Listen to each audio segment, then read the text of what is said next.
Riprendiamo la linea da Rimini con SIGEP World e adesso è arrivato davvero il momento della dolcezza, forse il momento più goloso. Partiamo dai fatturati che sono in crescita nonostante l'aumento dei prezzi delle materie prime, in particolare del cacao, anche per la pasticceria.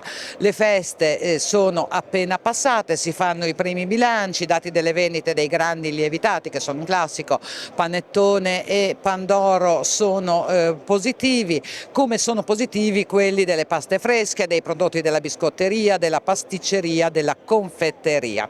Il settore però, come tanti altri, ha di fronte una grande sfida che è quella della sostenibilità.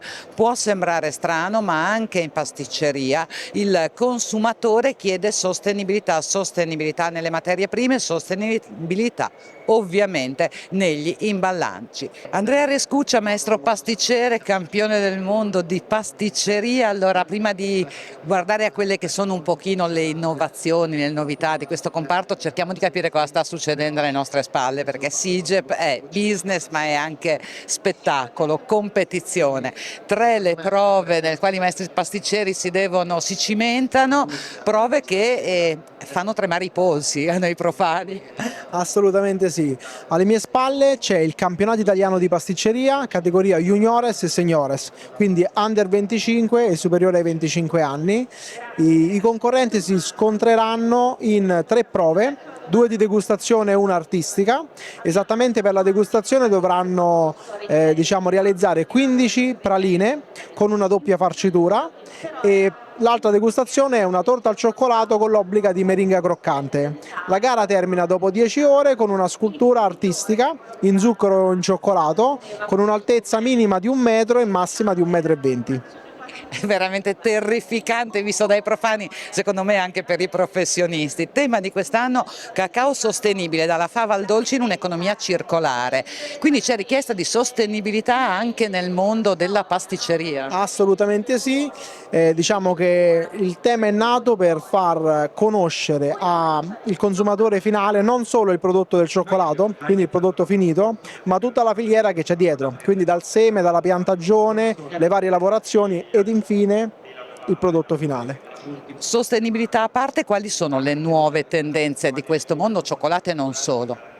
Beh, le nuove tendenze sono sicuramente valorizzare il più possibile il prodotto, quindi magari cercare dei monorigine, ok? Proprio per valorizzare il prodotto in base alle caratteristiche del territorio dove è coltivato.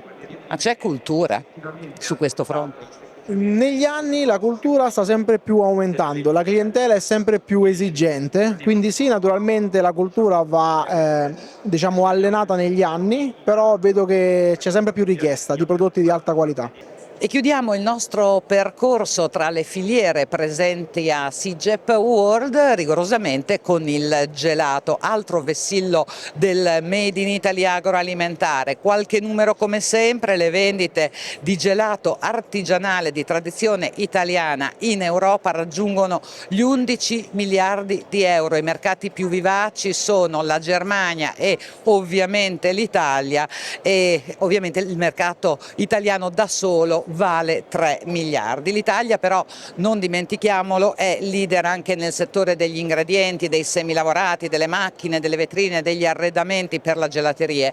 Quindi è davvero una filiera che fa parte del DNA del nostro agroalimentare. E se il periodo di maggior consumo è scontato è l'estate, tutto il comparto è interessato da un fenomeno, ed è molto positivo, che è quello della destagionalizzazione, con il 40% delle gelaterie aperte tutto l'anno e le altre che lavorano in media 8 mesi su 12.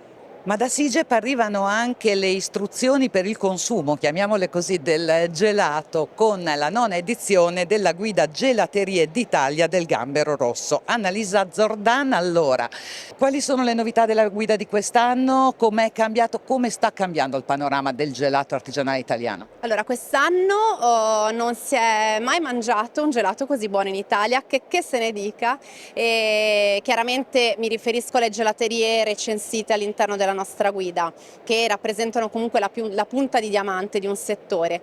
Il gelato è sempre più naturale, parola inflazionata, abusata, svuotata, ma che davvero nel gelato riacquista valore, e quindi i gelatieri sono una delle categorie nel settore allargato della ristorazione che hanno più conoscenza delle materie prime, perché loro hanno una grande sfida da superare, cioè rendere un prodotto freddo, quindi anestetizzante, gustoso e pieno di sapore. È questa la grande sfida dei gelatieri. Quindi il gelato molto buono, ma in più il gelatiere sta intercettando nuovi modelli imprenditoriali, cioè chi apre più sedi mantenendo alto il livello della qualità, dimostrando che standardizzazione e qualità possono andare a braccetto. C'è chi si specializza in altri settori, dalla cioccolateria ai grandi lievitati, raggiungendo livelli eccelsi, o chi semplicemente ha un'unica bottega, quindi un po' one man show, però così perlomeno non ha il problema del dipendente di turno, perché comunque è un mondo del lavoro che sta cambiando e quindi ognuno si giostra per trovare delle soluzioni alternative. Ci sono delle nuove tendenze di consumo, di gusti, di modalità di consumo del gelato? Sì, c'è chi addirittura fa un gelato a degustazione, quindi servito su un piatto, dando al gelato il giusto tempo, perché il gelato solitamente noi siamo abituati un po' come il caffè, via, lo mangi camminando, passeggiando, non ti siedi al tavolo con calma, quindi è una sorta di revival delle vecchie coppe anni 80, però un pelino più moderne e contemporanee. Poi tanto utilizzo di fiori, di erbe, di spezie, il gelato gastronomico resiste e lotta insieme a noi ed è sempre più apprezzato da un pubblico ampio, mentre prima era una questione più di nicchia, più dell'appassionato, invece viene apprezzato perché comunque anche in questo campo i gelatieri riescono a calibrare e rendere elegante pure un gelato al camembert. 2 numeri della guida, ce li dici? Certo, allora 599 gelaterie all'interno della guida, 72 3 coni, che è il massimo della valutazione, e 6 premi speciali che sono, se volete ve li dico, che sono sostenibilità, valorizzazione delle filiere, gelato gastronomico, il miglior gelato gastronomico, il miglior gelato alla crema, il miglior gelato al cioccolato e poi il gelatiere emergente che, essendo donna, la chiameremo gelatiera emergente. Il nostro viaggio a SIGEP ormai si è concluso, adesso con Gabriella andiamo in Veneto dove un gruppo di volontari ha allestito un presepe meccanico sull'acqua a grandezza naturale. Battaglia Terme, Ponte dei Cavallanti, un presepe sull'acqua meccanico realizzato dal signor Sandro che è qui con noi. Allora, come le è venuta l'idea, da quando lo fa e quanto tempo ci è voluto? Noi lavoriamo un mese ogni anno prima di metterlo qua, poi qua rimane attivo dal 1° di dicembre al 15 di gennaio, ogni anno dal 1971. E non lo fa da solo, immagino. No, siamo in 4 presepisti, poi abbiamo degli aiutanti che ci danno una mano per fare tutto il resto. Senta, quante sono le statue, i personaggi? Le statue in totale sono 98, però ne mancano 5 perché non abbiamo 2 barche piccole quest'anno da mettere. Ah, mancano le barche? Mancano una gondola e altre 2 barche piccole. Il cane scodinzola e anche muove la testa, e poi c'è l'asino che muove la testa, la pecora che muove la testa, il pescatore e poi la culla di Gesù Bambino che si muove, ma sono sempre a tempo, non vanno sempre. Ci vogliono 10 minuti per vederle tutte. Tutti i movimenti.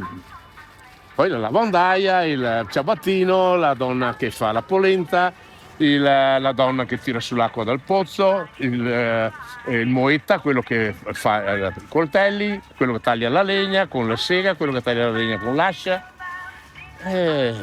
È un lavoro impegnativo, molto impegnativo, perché oltre che al mese di preparazione fuori da qua, poi dobbiamo portare giù tutto per l'argine qua, un pezzo alla volta, 100 e più pezzi, per allestirlo, e poi a gennaio smontiamo tutto e portiamo via tutto. Potreste tenerlo un po' di più.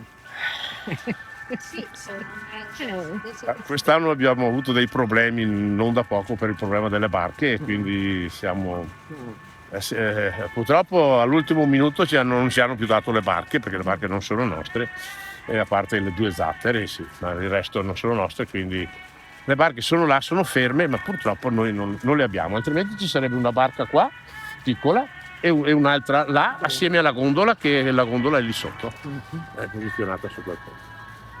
Abbiamo fatto l'inaugurazione della vigilia di Natale, il 24. Il 24 è una festa grandissima perché qua riempiamo tutto di gente e ci sono tutte le barche del Circolo Remiero illuminate, c'è l'arrivo di Gesù Bambino che attraverso il canale con una barca illuminata arriva fino a qua, una bambina che scende, prende Gesù Bambino, quello che adesso è sulla culla, lo porta su e lo deposita sulla culla. Poi arriva da questo lato 5-6 barche sempre del Circolo Remiero, tutte illuminate con le lucette e con un angelo illuminato, che è una cosa grandissima, bellissimo, è il primo anno che lo facciamo, e arrivano qua e sarebbero i pastori che vengono accompagnati dall'angelo, che come la storia dice, insomma. Quindi questa è tutta la storia di questo presepio, è unico comunque. Poi siamo inseriti nella guida dei presepi dell'Alta Padovana, che è la Proloco di Cittadella che ce li fa, e siamo inseriti nel giro, diciamo. Questi sono i nostri quelli veri. Abbiamo anche 2 anatre che vengono a trovarci perché vedono queste. Questo libretto gira qui la provincia di Padova, Verona, Vicenza, Treviso e Venezia, quindi viene distribuito in tutta questa zona e sono i presepi principali del Veneto qua, diciamo. Senta, ma in questi luoghi quali sono le attività? Ancora la pesca? No, non c'è più la pesca, ormai è un canale che è inutilizzato. Una volta è stato utilizzato con la tracchite dei Colli Euganei, che Venezia e tutte le cose di Venezia che sono state fatte sono state prese, la tracchite veniva presa qui dai Colli Euganei e andava con le barche fino a Chioggia. Senta, è un paese comunque che vive ancora un po' di turismo? Sì, vive turismo. Avete delle belle attività quindi? Sì, abbiamo 2 castelli, il Castello del Cataio e il Castello di Villa Selvatico, 2 castelli che sono due bellissimi monumenti da vedere, e un museo della navigazione fluviale che è qui di fronte. E la nostra visita a SIGEP si è davvero conclusa, il salone SIGEP World dà l'appuntamento al 2026, noi invece ve lo diamo alla settimana prossima e ovviamente vi ringraziamo per averci seguito.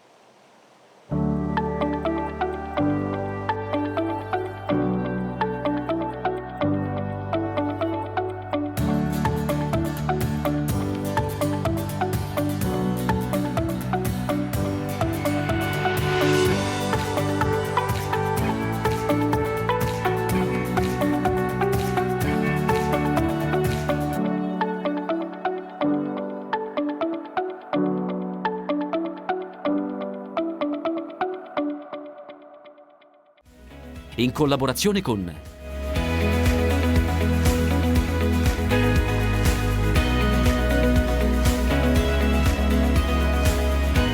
AgriBanking, il tuo partner di filiera.